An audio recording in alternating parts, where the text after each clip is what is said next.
اس رات کو تلاش کرنے کی کچھ نشانیاں بھی ہیں۔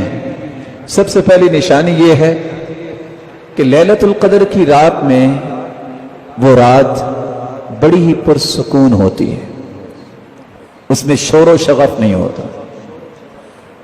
دوسری نشانی یہ ہے کہ وہ رات عام راتوں کے نسبت ٹھنڈی رات ہوتی ہے، لیکن اس میں کوئی آندھی یا اس طرح کی چیزیں نہیں ہوتی، بڑی پرسکون رات ہوتی ہے۔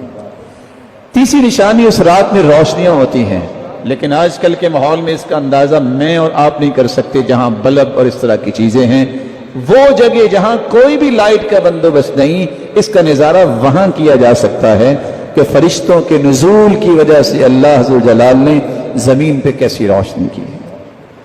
اس کی چوتھی نشانی یہ ہے، نہ یہ رات سخت گرمی میں بھی اتنی گرم نہیں ہوتی اور نہ ہی ٹھنڈی ہوتی ہے، طلقہ، بڑی کھلی فضا، جیسے انسان جاتا ہے تو کس طرح محسوس کرتا ہے، اسی طرح اللہ تعالیٰ نے اس رات کو رکھا ہے۔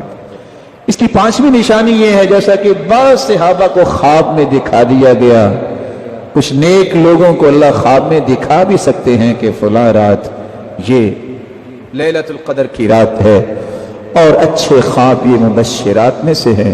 وہی تو ختم ہوگی ہے، اچھے خواب باقی رہ گئے ہیں۔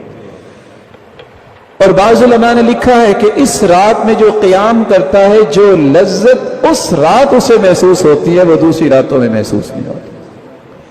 لیلۃ القدر کی نشانیوں میں ایک نشانی یہ بھی ہے کہ جب اگلے دن سورج نکلتا ہے تو اس کی شعاعیں اتنی تیز نہیں ہوتی۔ ہاں، سورج کی شعاعیں تو ہوتی ہے، لیکن جو شعاع کے اندر تپش ہوتی ہے، وہ سورج کی شعاعیں اس طرح اس کی نہیں ہوتی، بالکل صافیہ ہوتی ہیں، بالکل صاف ہوتی ہیں۔ لیست کعادتها فی بقیۃ الایام، عام حالت میں اس طرح نہیں ہوتی۔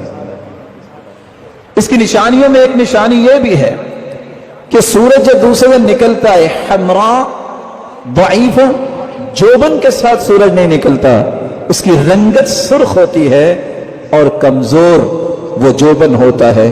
اس سے بھی پہچانا جا سکتا ہے کہ یہ رات لیلۃ القدر کی ہے جو اس سے پہلے گزر چکی ہے۔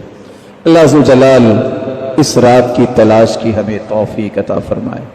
عبداللہ بن عباس